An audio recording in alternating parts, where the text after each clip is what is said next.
2 weeks ago, we left off in Acts, and we are on the verge of a shipwreck, and we're one of the worst storms in the entirety of the narratives of the Bible. And that was 2 weeks ago, and we left them in the storm 2 weeks ago. So they clearly are having problems. We're going to get back to Paul, and today we're going to try and get through this storm. So here's the context. Paul has been going from Caesarea to Rome. That's the idea. And if he had jet airplanes, that's the route he would take, and it would take less than half a day. Easy peasy. However, there are no airplanes. So instead, he took this water route, got in boats, went up to the bottom side of Turkey, came around this island, came down to Crete down here. I'm kind of focus on that a little bit. To a wonderful harbor called Fair Havens. So he goes to Fair Havens. Everything's just fine, but winter's approaching, so they decide, we can't stay in the Fair Havens port in wintertime because of its attitude. It's the wrong way for the winds, so we need to go to a better port. And they said, well, this is what we'll do. We'll just go up the coast here, up to Phoenix. Yeah, they've got a great port, and we can stay there through the winter until the weather's gone and everything will be fine. So that's their plan. They go up along the coast there, and then all of a sudden this this northeasterly wind comes up, pushes them away from Phoenix. They end up almost crashing on this tiny island of Cauda. But they skirt around that, and then suddenly they're blown into the open sea of the Adriatic. And that's where we left them in the middle of this horrible storm. And that's where we pick up today. And just coincidentally, on verse 27 of chapter 27, it was the 14th night. So it has been 2 weeks. Since we last saw them, they've been tossing in the water for 2 weeks. 2 weeks. Have you ever been tossing on a boat in the open ocean? Yeah, I am not prone to seasickness at all, but when we got on this deep-sea fishing rig that left San Francisco, went under the Golden Gate Bridge and headed out in the open ocean, and the swells were roughly 10 to 12 feet high, and we were assigned to fish off the bow, and the boat pitches around its stern, so the bow's going like this. And, of course, your bait in the water is going like this. So the fish don't go for bait that's going up and down.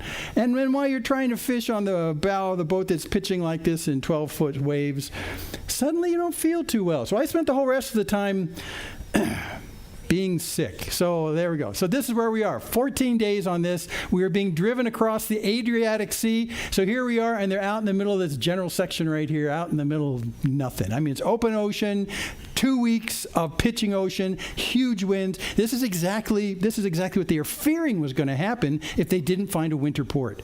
And now they've been blown into the ocean, actually the sea, and this was their fears come true. So they're out there in the middle of nowhere, looks grim.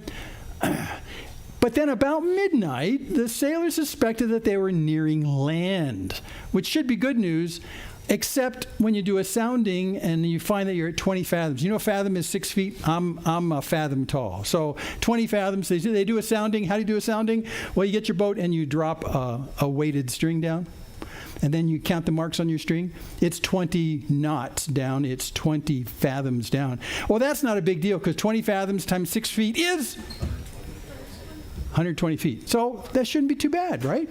However, that's not the bad part. The bad part is that not too long after, they did another sounding, and they were at 15 fathoms. And if this keeps going on, you're going to crash. And if the water is just brutal and it's pounding up and down, you do not want to be near rocks because it'll pound in the water is one thing, but then it'll pound you against rocks, and so they were freaked out. This is about midnight. Midnight, they were figuring this out. Okay. Well, fearing that we might run on the rocks, by the way, there's that word we, means Luke's in the boat. He's the author of Acts. So fearing that we might run on the rocks, they let down 4 anchors from the stern and prayed for day to come. By the way, these kind of anchors should keep you from moving any closer to the rocks. It'll hold you where you are. You wait for the storm to go past. So they put down 4 anchors off the stern. By the way, that tells you something about the size of this boat, that it has 4 anchors. And we'll find out how big this boat is in just a second.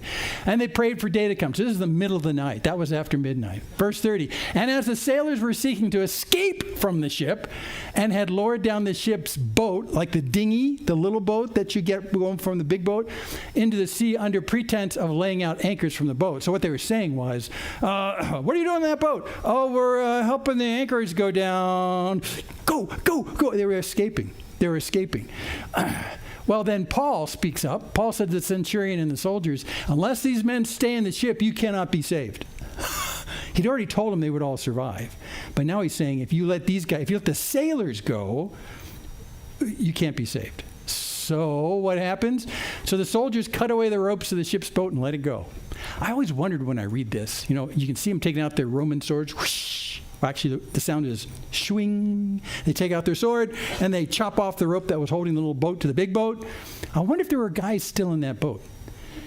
No, probably not, because remember, Paul says if you let them go, we're all going to die. So they jump back in, he releases the boat, and it's gone. Now they don't have a dinghy to go back and forth to shore. Well, as day was about to dawn, Paul urged them all to take some food, saying, today's the 14th day that you've continued in suspense and without food, having taken nothing. Well, I understand why you wouldn't want to eat in storm-tossed waves for 2 weeks.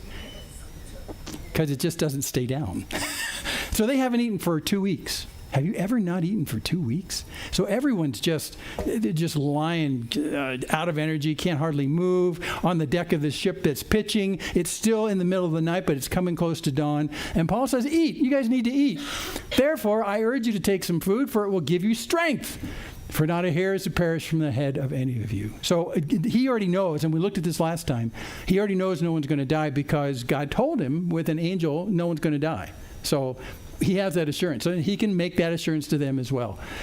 Well, when he had said these things, he took bread, and giving thanks to God in the presence of all, he broke it and began to eat.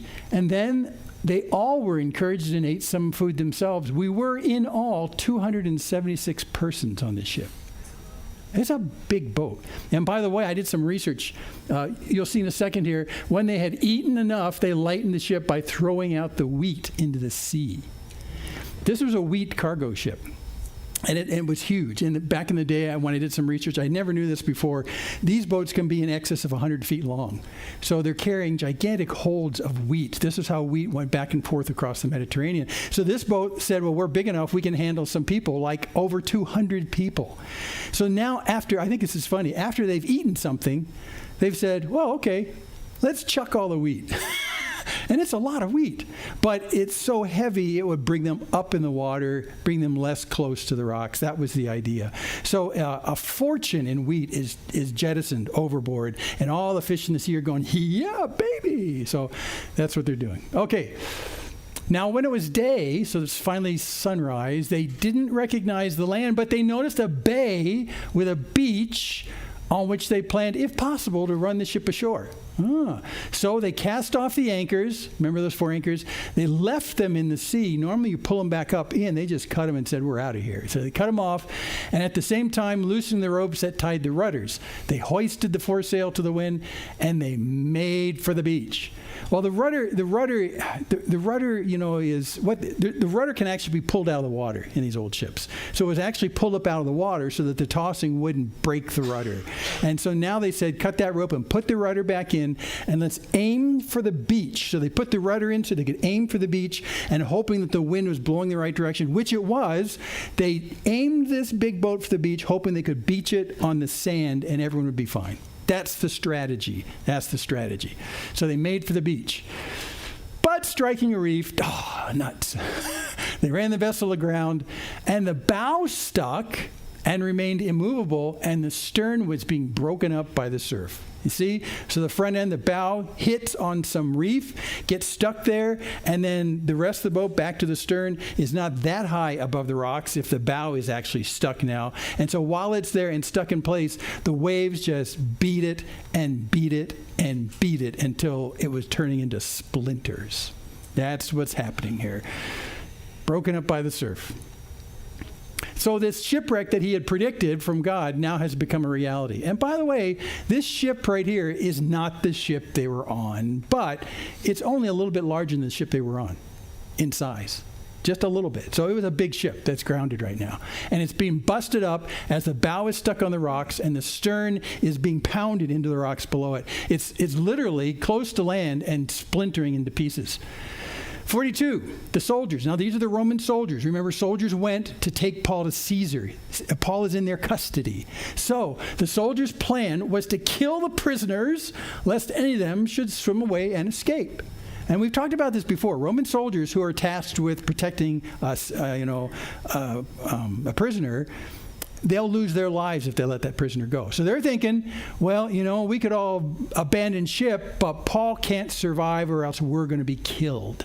In fact, we're going to Caesar, we're going to Rome, and if we get there and they say, where's the prisoner? Well, he struck the reef and everyone was drowning and, well, there you go. Why didn't you kill him? Well, you weren't there. Yeah, well, they'd be killed. So they decide, let's kill Paul. Hey, let's kill Paul. But the centurion, who's in charge, wishing to save Paul, kept them from carrying out their plan. Whew. Yes. And he ordered those who could swim to jump overboard first and make for the land, and the rest on planks, floating on planks or on pieces of the ship. And so it was that all were brought safely to land. Well, the original idea to kind of coast up on the sand beach didn't work. They got caught on a reef. The ship started getting pounded into splinters. It made boards so that people who couldn't swim could float on the boards into the beach. Woo! So everything worked out fine. Everyone survived. Into chapter 28. And we were brought safely through, and we learned that the island was called Malta. Remember, they said we don't recognize this place, but there's a bay and a beach. I looked at Malta. There's a lot of bays with beaches in Malta. However, the traditional one is actually on this side of the island, but this side right here is where they would have been coming from in the Adriatic. So somewhere right there. Plus, it's got an airport right there, so they can fly to Rome if they want to. Malta is a very small island. It's a tiny island. You'll see where it is in just a second. So they're on Malta. Remember, they said they noticed a bay with a beach on which they planned, if possible, to run the ship ashore. Set the rudder, aim it, wait for the wind to be right, put up a foresail, which is actually a small sail, so they won't get too much speed, and they'll just come right up on the beach, and everyone will walk off.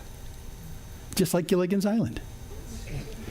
Not quite. Okay, so that's where they're at Malta. So Malta is over here. So they were in the middle of the Adriatic, and now they're at Malta. So Malta is a small island at the bottom of Italy, and then Sicily, and then Malta.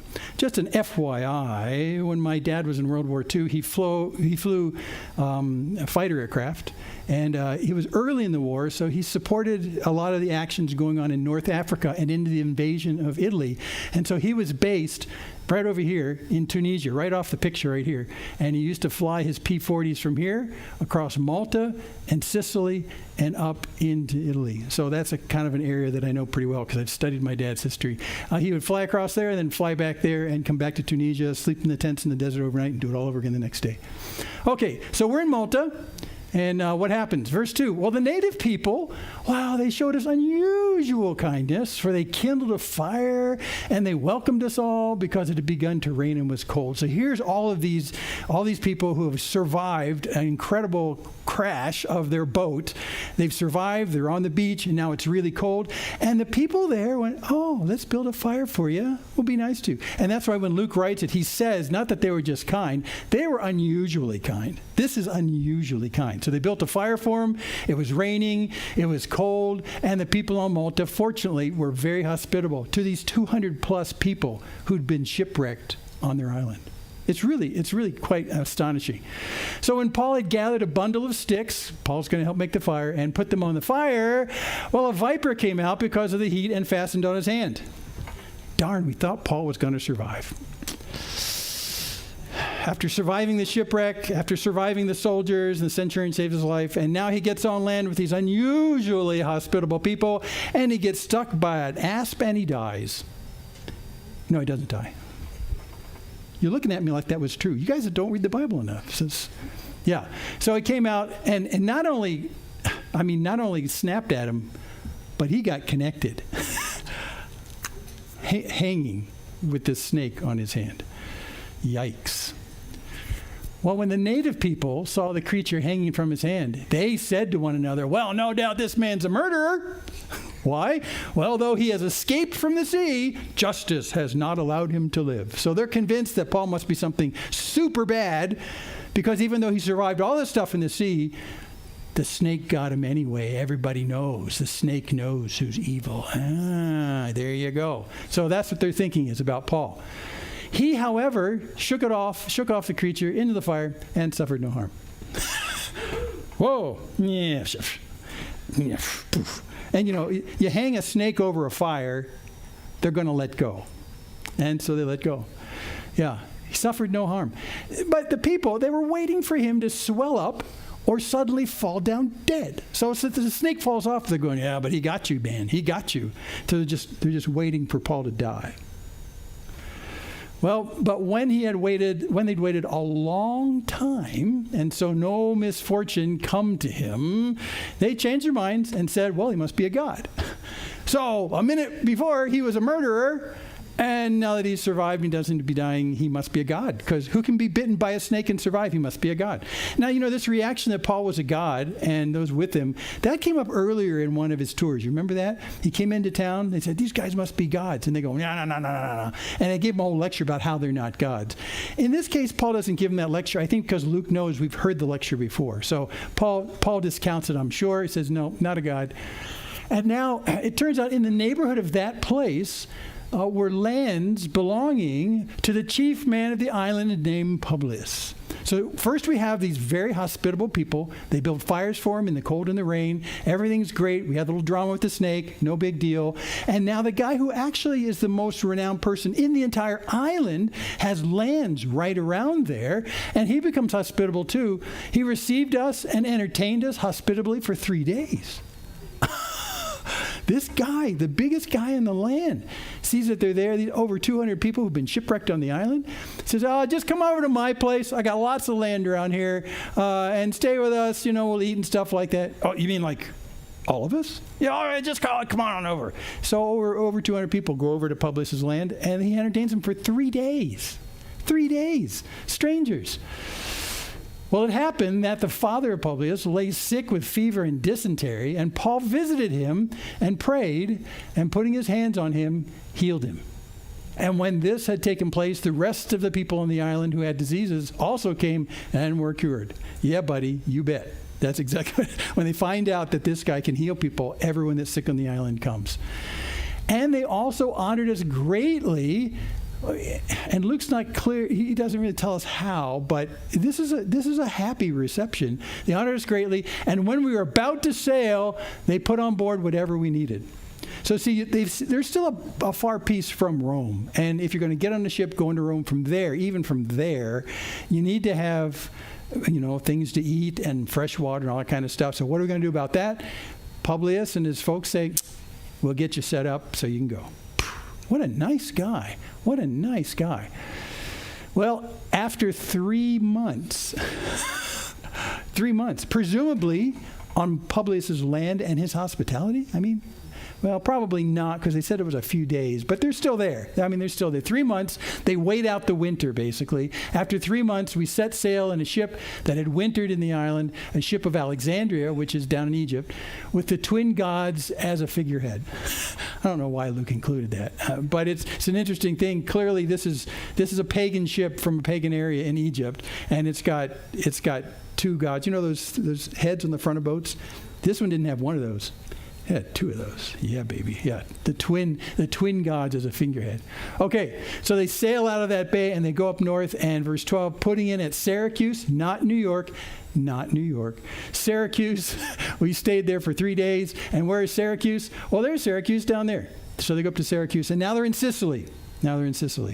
And they put in right there before they make their way up to Rome. By the way, I want you to see how big this area is. That's Utah. So Sicily is the largest island in the Mediterranean. It's not a tiny island like Malta is. It's ginormous. It's huge. Sicily has been on my kind of visit list my entire life. It's a fascinating island in so many ways. You know about Mount Etna? Mount Etna is the most active volcano in the Mediterranean. Mount Etna is right there. It's huge. It's over 10,000 feet tall, and it steams and spews all the time. The area to the northwest of that, this area to the left, that up there, is kind of like here. It's at about 4,500 feet. It's very high. It's a beautiful place. I'd go there in a heartbeat. Who wants to go to Sicily? Anyone? Okay, good. Excellent. Okay. If there's enough of us, you can pay my way in. No, just kidding. So there's Sicily. So now he's in Syracuse, in Sicily. And from there, we made a circuit and arrived at Rhegium. And after 1 day, a south wind, south always is where the wind comes from, a south wind, perfect, sprang up. And on the second day, we came to Puteoli. I think. I don't know how to say that, Puteoli. And there we found brothers, Christians, who were invited to stay with them for 7 days. So back to the map, we're down here in Syracuse. Instead of going around the left side of Sicily, which is much longer, there's a tiny little channel between Sicily and the bottom toe of Italy, and that's where Rhegium is. So they go up to there, and then they squeeze through there, go along the coast, and finally go up to Puteoli, or however you say it, almost to Rome, but not quite. So they're making their way up to Rome. And then finally, and so we came to Rome. Yay, we're at Rome, finally. What Paul had been, the Lord had said to Paul a long time ago that in all your travels, this is on the third missionary trip, you're going to be going to Rome. So that's how Paul knew he was going to make it eventually. Well, and the brothers there, when they heard about us, came as far as the Forum of Appius and 3 taverns to meet us. You've heard of the Appian Way? It's a very famous highway that goes from Rome up and down the boot. The Forum of Appius is there. So those are those green dots there. And so they all picked up when they found out Paul was there and came up to Rome to welcome him. So it's really quite an attraction with Paul coming into town. By the way, how did they become Christians? This is the first time Paul has been in Rome. How did they become Christians? Well, we don't know exactly, but we do know that the book to the Romans has been in their hands for quite some time.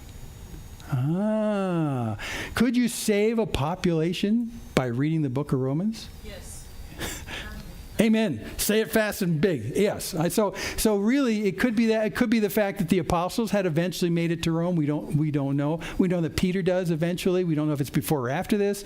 But anyway, the influences of who Jesus is so profound that when Paul shows up in Rome and they recognize who he is, which is why I think it's the book of Romans, they say, hot dog, we're going to Rome to see Paul. And so that's what they do. 3 taverns, the guys from 3 taverns to meet us, and from the Forum of Appius. Well, on seeing them, Paul thanked God and took courage. It's a lot of what I talked about this week with that family coming in and saying, we've seen your stuff, and we just wanted to say hi and thank you, I think this is the same thing. I think Paul, he wrote this tome of the book of Romans. I mean, it's a substantial book, and sent it. And I bet you he wondered, I wonder if anyone's going to read this and it will have any effect.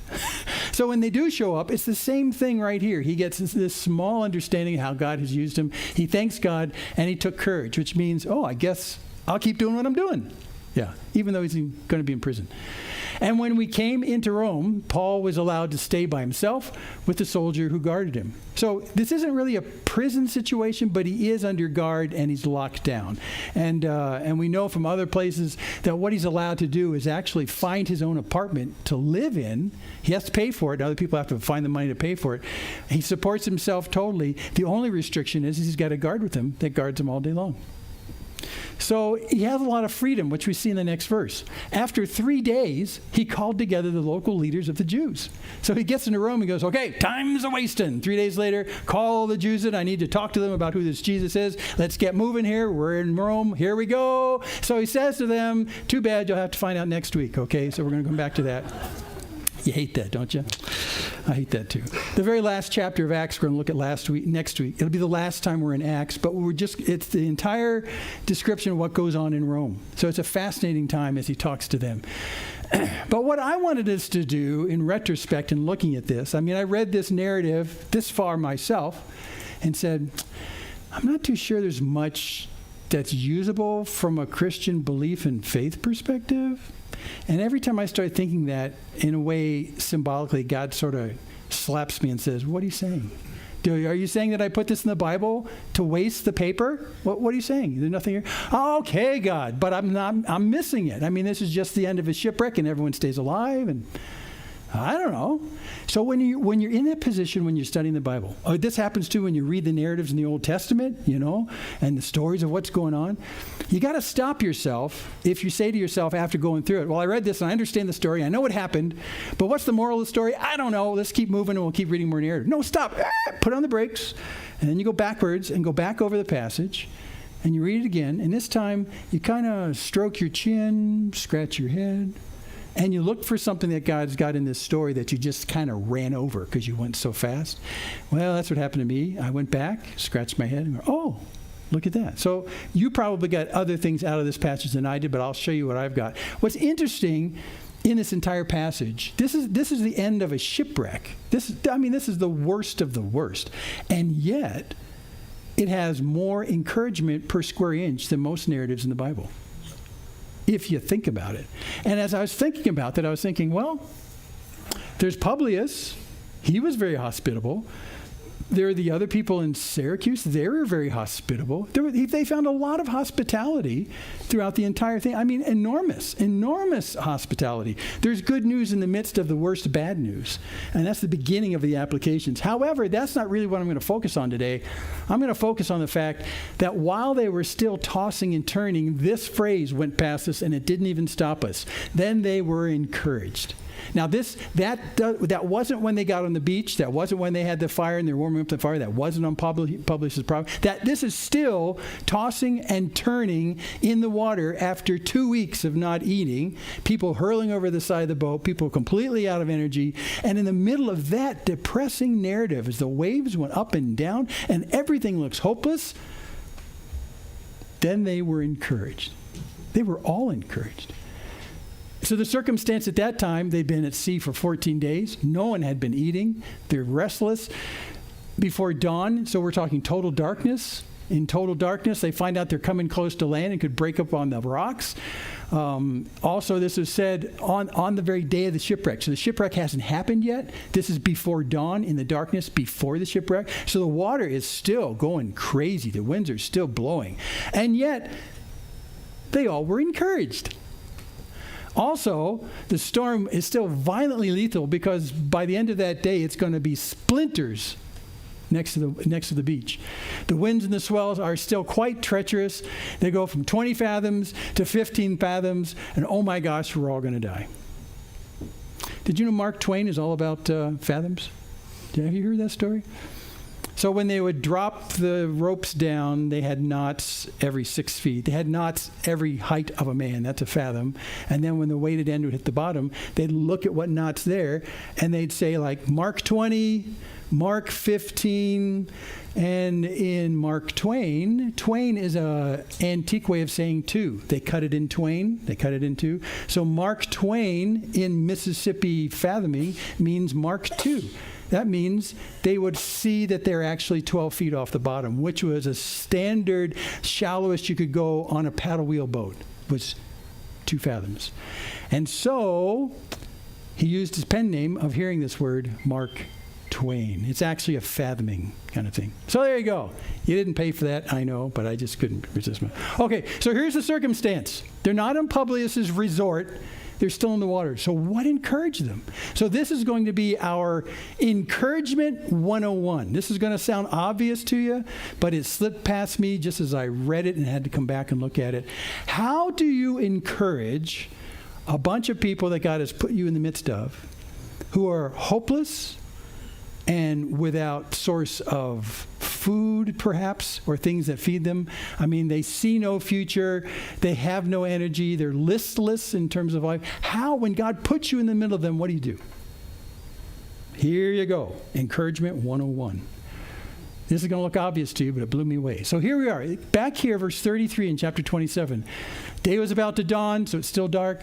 Today is the 14th day that you've continued in suspense and without food, having taken nothing. Therefore, I urge you to take some food, for it'll give you strength, for not a hair is to perish from the head of any of you. So a couple things. First, he tells them to take some food. Step number 1 in encouragement. Let's eat some. Have you eaten? That's what my mom used to always ask me as I was a young man. I'd come home, have you eaten? Well, yeah, but I'll eat some more. Have you eaten? But for people who are in dire straits, this is not a bad step 1.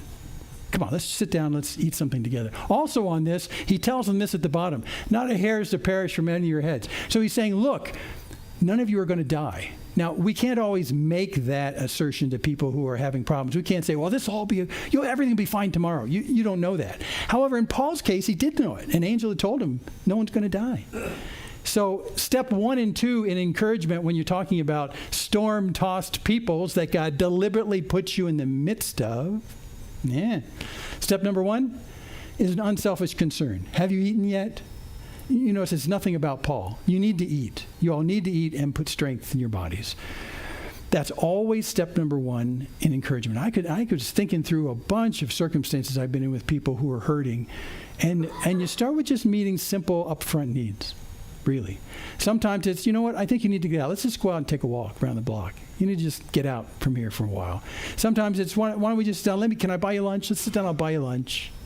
And you look at those needs, and your needs don't figure into it. You look at their needs, and unselfishly, in a simple way, meet their needs if you can. It says something profound from the front. It says to the person who's hurting, I care about you, and I can see the obvious things, and let's deal with those one at a time. Step number one, encouragement in storm-tossed peoples is unselfish concern. And step number two is an unshakable hope. That's what he said when not a hair on your head. Now, he knew that was going to be true.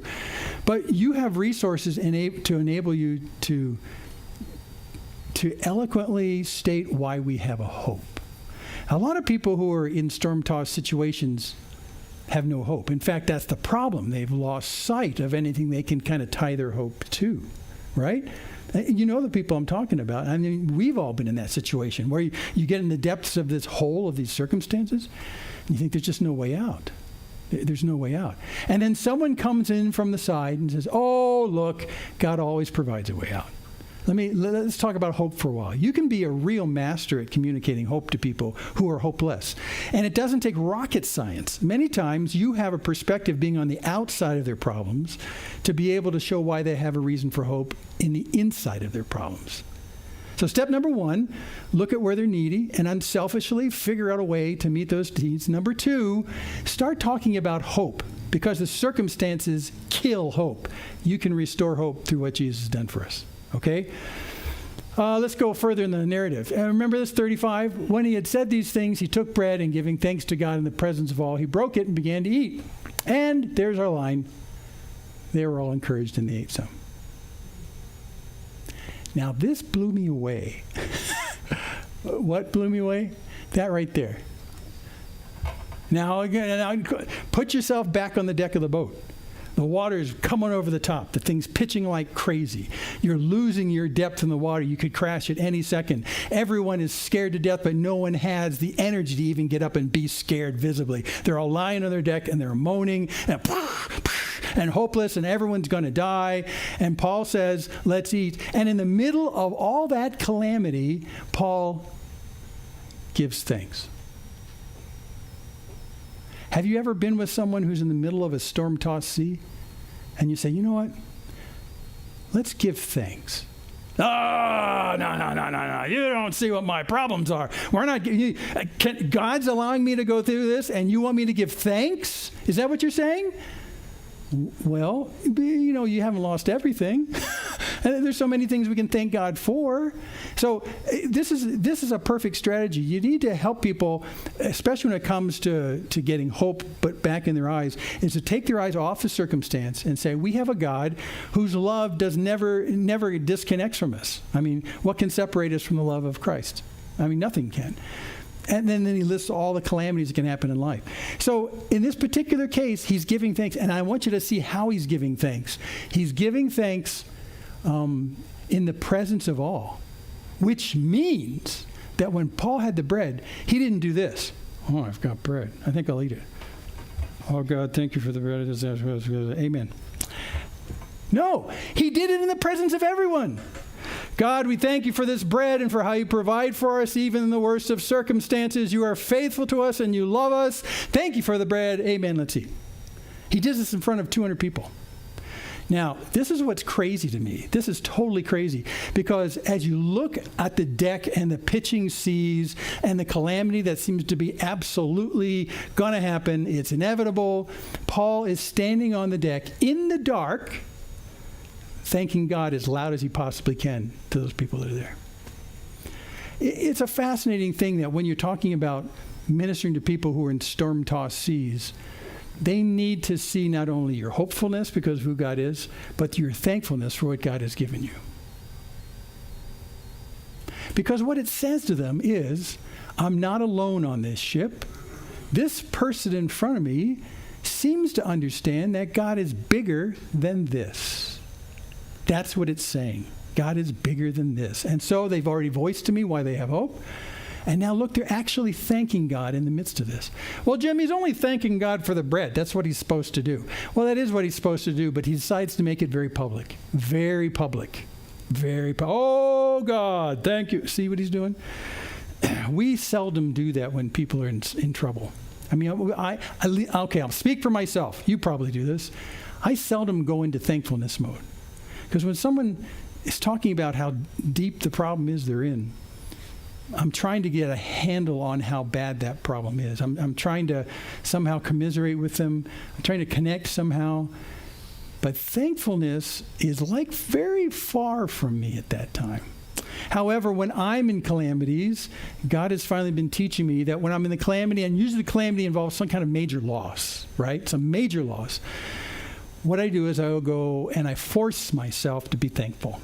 Now, I do this most often, you're going to think this is weird, when someone dies. Huge loss. Go put yourself in any situation where you have a huge loss. I force myself into that mode because what I do is I say to this person who I've lost and I would love to be still here, is I say, well, God, this is a tremendous loss. But it's a great loss because they were a tremendous blessing to me. And now, God, I'm going to sit here and I am going to thank you for all the things this person has been in my life. And suddenly I transition into thanking God for what he's given me in this person rather than what I've lost in this person. See the difference? And I go into this mode of thanking God. If you've ever been at a funeral service that I lead, I almost always mention this. Because when we remember the person who's gone, we need to move ourselves into a position where we thank God for who they were. Because that person in your life was by God's design. So why moan about the loss when you can actually glorify God for what he's given you, being thankful?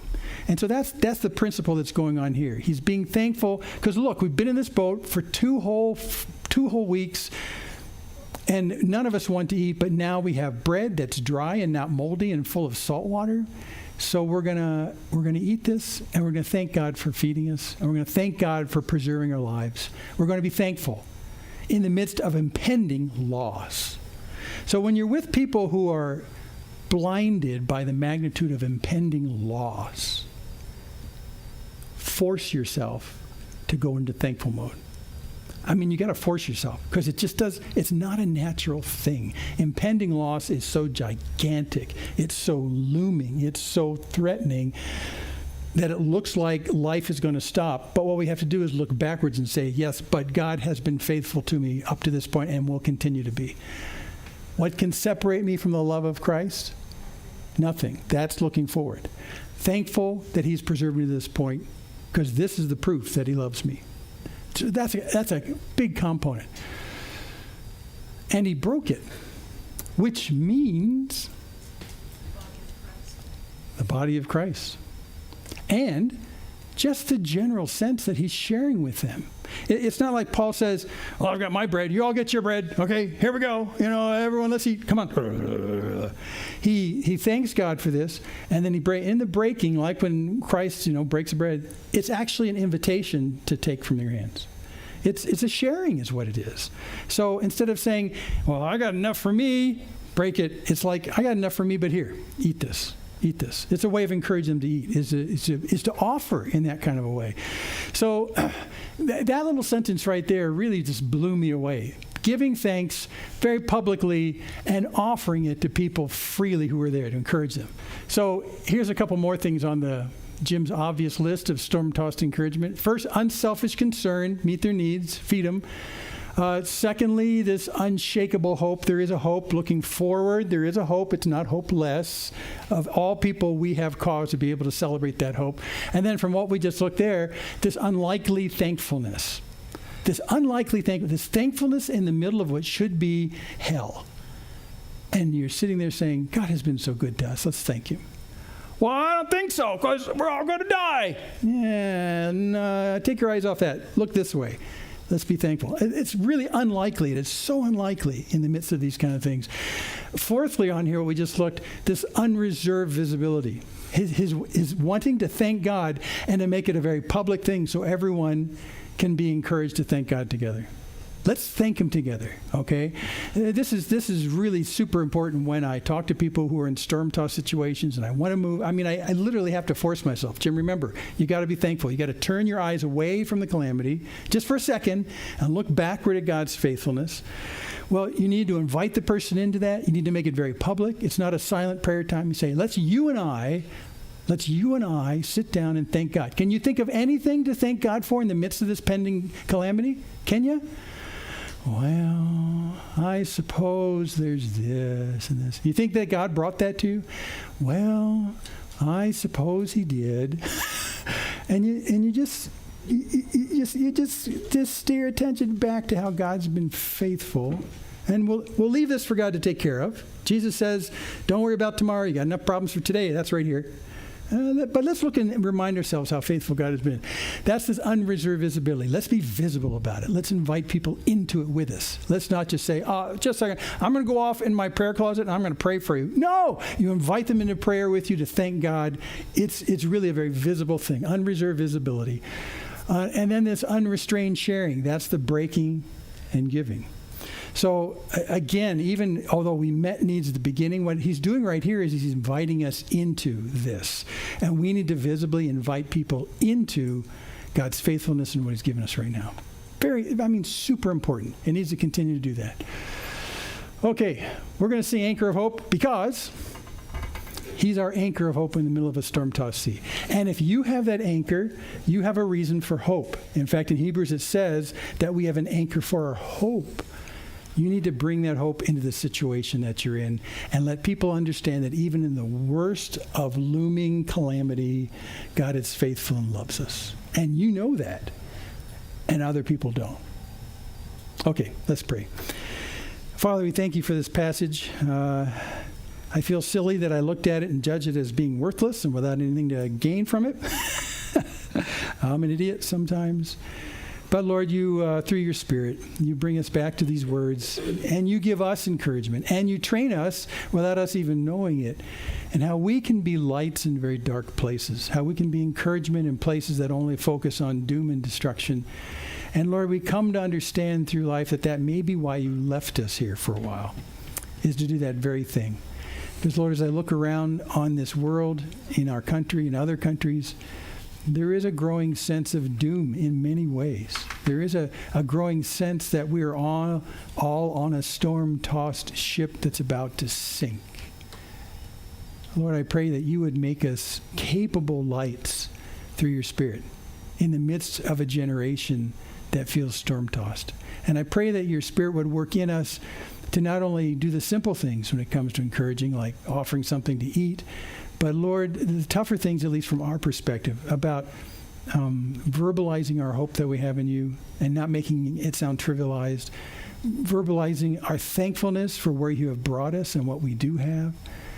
And Lord, that through this hope coming from this point, that we might give people a reason to live and to understand that there is a God who loves them, even as disaster impends. So, Lord, make us capable lights through your Spirit, that we might bring hope, we might bring a focus to what anchors our hope, and that's Jesus himself. So thanks for this passage in Jesus' name.